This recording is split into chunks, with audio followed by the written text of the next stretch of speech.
7장 납형 발표 시작하겠습니다. 먼저 납형이란 막스 패턴이라고 불리며 보통 크라운을 제작하기 전 정밀 주물을 특수한 주형으로 막스를 사용하여 만든 원형입니다.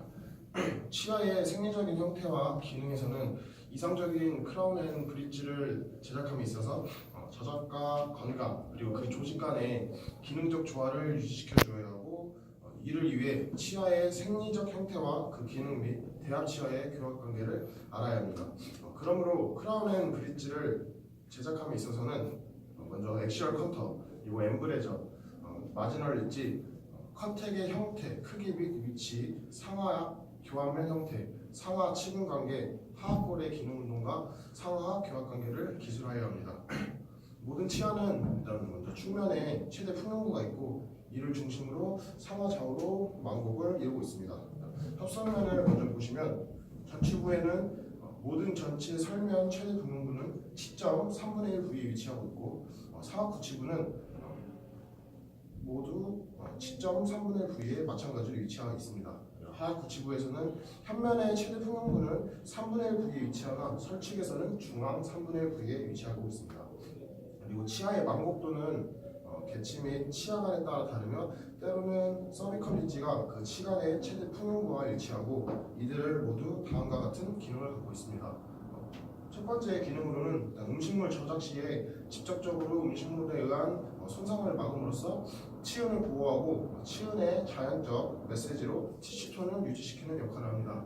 그러므로 오버카운티링이 될 경우 음식물 잔사와 저류의 생리적 메시지의 결여로 외상적 충돌이 유류치은에 염증을 가져오고 언더컷 카운터링이 되었을 경우에는 작은 외형보다 큰 외형이 유해하므로 작은 외형을 구현하는 것이 좋다고 합니다. 인접면, 프록시멀 서페이스, 변연용선과 세멘토 에나멜 전션 사이의 면으로 협설 방향으로는 평면 또는 컨시브한 형태를 이루고 상하 방향으로는 중앙 3분의 1 또는 교합면 3분의 1 부위에 풍부가 있습니다. 인접면과 접촉점 사이에는 인터덴탈 팔리피 진지바가 존재하고 이 부위에는 치태의 저류가 용이하여 조직의 건강을 악화시킬 수 있으므로 조직의 건강을 유지하기 위해서는 컨센티브나 오버 카운터가 있으면 안 됩니다. 다음으로는 액시얼 트랜시셔널 라인 앵글인데요. 지대치 형성지 메지얼 링걸과 디스털 링걸 라인 앵글이 인접 접촉점에서는 치경선까지가 오목하므로 이 부위에는 언더컷이 생기지 않도록 주의해야 하고 납형을 조각 시에는 능각, 라인 앵글의 망곡도를 유의하여 오버카운터가 되지 않게 해야 합니다. 다음으로는 엠브레저는 각자 치아들 사이에 망곡된 인접면과 접촉부에 의하여 삼각형 형태의 공간을 형성하고 이를 인터프록시멀 엠브레저라 하는데 두 개의 인접면 사이에는 4개의 치간 공격이 있습니다. 치간 공격은 버칼, 라비얼 엠브레저가 있고 링거 엠브레저, 오클루절 엠브레저, 진지발 엠브레저가 있습니다. 이들의 기능은 접촉부를 중심으로 해서 협측 또는 순축에 엠브레저가 있는 게 버칼이고 접촉부를 중심으로 해서 설면에 있는 엠브레저를 링걸, 그다음에 접촉부 절단 그리고 교합면 쪽 인접치의 변연용선에 의해 형성되거나 전치의 경우에는 근원식 문각의 형태에 따라 생기는 엠브레저를 오클루절 엠브레저랍니다. 진지발 엠브레저의 기능은 인터프록시말 아레아의 자정작용 그리고 음식물의 잔사로 인한 치간 유두 보호 및 치아에 가해지는 응력의 감소입니다. 변연용선의 관계 마지널 릿지라고 불리는데 마지널 릿지는 타입 오클루저에서 저장 및 음식물의 효과적인 배출로의 역할을 합니다. 조각 시에는 인접해 있는 2개의 변연용선은 동일한 높이로 해줘야 합니다. 여기까지 발표 마치겠습니다. 이어서 접촉부의 형태, 크기 및 위치에 대해 설명해드리겠습니다. 접촉부의 기능은 개개치아의 연합지지로서 치공을 안정시키고 치간 유도를 음식물의 충돌로부터 보호하는 것입니다. 접촉점을 회복할 때의 크기와 위치를 결정하는 요소로는 첫째 치아의 형태, 둘째 접촉부의 망호 정도, 셋째 치주 조직의 상태 등입니다. 구치부 접촉부의 크기는 상하악 제1소구치의 근심 접촉이 가장 적으며 제1소구치의 원심 쪽에서 후방 구치로 갈수록 점촉커집니다. 그러나 제2대 구치와 제3대 구치 간의 접촉은 제3대 구치 치간의 크기가 작고 원초의 외형을 갖기 때문에 약간 적어집니다. 접촉의 위치에서 주의할 점은 회복하여 주려는 치아의 임접치 접촉부를 중심으로 해서 협측 또는 설측으로 치우쳐 접촉부를 형성하여 주었을 때는 설측 또는 협측으로 치아의 회전 운동이 일어나며 교환면 또는 치은 쪽으로 치우쳐 형성하여 주었을 때는 치아 리프팅 무브먼트를 일으키게 합니다. 접촉부와 치각 공격의 관계에서 상악 치아는 절단면에서 볼 때 모든 상악 전치의 접촉부는 절단면에서 치관의 중앙에 위치합니다. 상악 좌우 중절치의 접촉부는 치관 절단 3분의 1에 있으며 상악 중절치와 측절치의 접촉부는 이들 치아의 절단 3분의 1과 중앙 3분의 1 경계에 위치합니다. 그리고 상악 측절치와 견치의 접촉부에 있어서 측절치의 원심 접촉은 치관 중앙 3분의 1, 견치의 근심 접촉은 절단 3분의 1과 중앙 3분의 1 경계에 있습니다. 상악 견치와 제1소구치에서 견치의 원심 접촉은 치관 중앙 3분의 1에 위치하며 제1소구치의 근심 접촉은 교환면 쪽 3분의 1과 중앙 3분의 1의 경계에 위치합니다. 그리고 상악 제1, 2소구치 및 제1대구치의 협측에서 접촉부는 이들 치아의 교환면 쪽에 3분의 1에 있고 오클루전 엠브레이저는 견치와 제1소구치의 그것보다 넓고 깊지 않습니다. 상악 제1, 2 및 3대구치에서 현면에서 볼 때 접촉은 중앙 제1, 2대구치의 교환면 쪽 3분의 1과 중앙 3분의 1에 있습니다. 하악 치아 6전치로는 절단면에서 볼 때 모든 하악 전치의 접촉은 순설 방향에서 치관의 중앙에 위치합니다.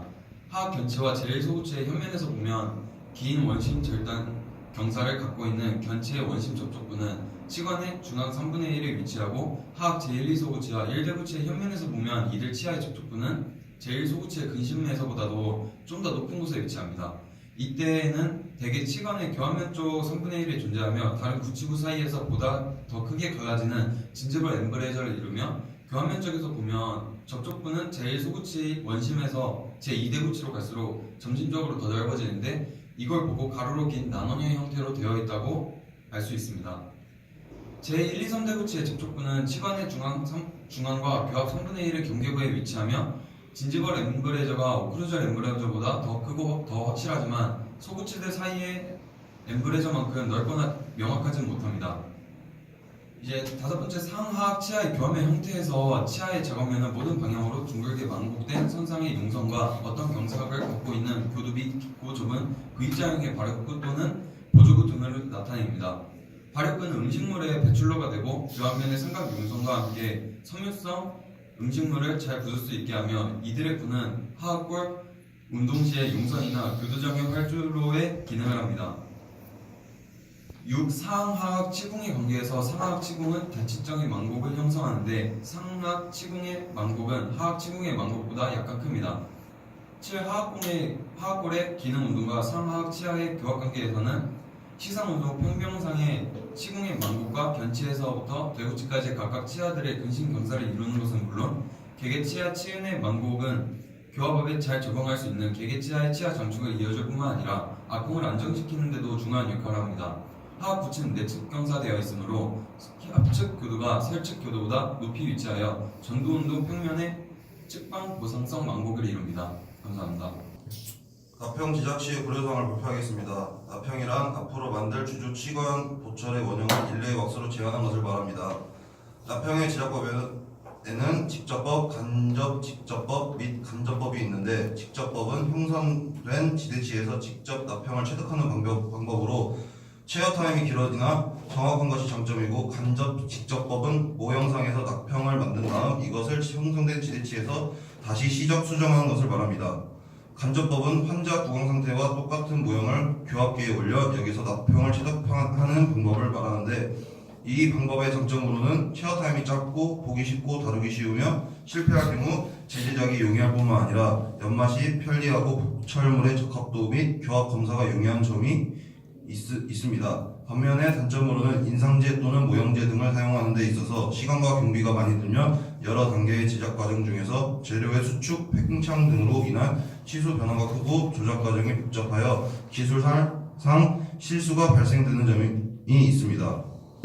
이상적인 낙평에는 치아의 상리적 외형 회복, 2. 접촉점 회복, 3. 치강 공격 회복, 4. 교환면 회복, 교합의 회복, 5. 변연융선의 관계, 6. 치경부 변연의 적합이 있습니다. 그리고 일레이 왁스의 유고 조건에는 1. 쪼개짐, 벗겨짐 또는 표면 혈택성의 상실 등이 없으며 연화시 흐름성이 좋아야 합니다. 2. 냉각후 경고해야 합니다. 3. 번지지 않으면 정교히 교초가 갈 수 있어야 합니다. 4. 변형이 최소이어야 하고 5. 치형색과 대조되는 색깔을 가져야 됩니다. 6. ADA 규격 넘버 4에 맞는 조건이어야 합니다. 7. 소환 후 잔유물이 없어야 하는데 500도 정도의 소환 온도에서 0.1% 이하의 잔주물이 있어야 합니다. 8. 균일하게 연화되어야 합니다. 그리고 왁스 변형의 발생 요인에 대해 설명하겠습니다. 1. 냉각 중 수축하는 왁스의 고유 성질은 0.56도 낮아짐에 따라 일레의 왁스는 평균 0.02% 수축함으로 38도에서 실온의 20도로 하강함에 따라 0.3에서 0.8%의 수축이 옵니다. 2. 응력 감소. 납형을 가열하거나 조작하면 내부 응력이 발생하는데 왁스는 가소성이 있으므로 시간과 온도의 변화에 따라 이 응력이 감소되면서 변형이 옵니다.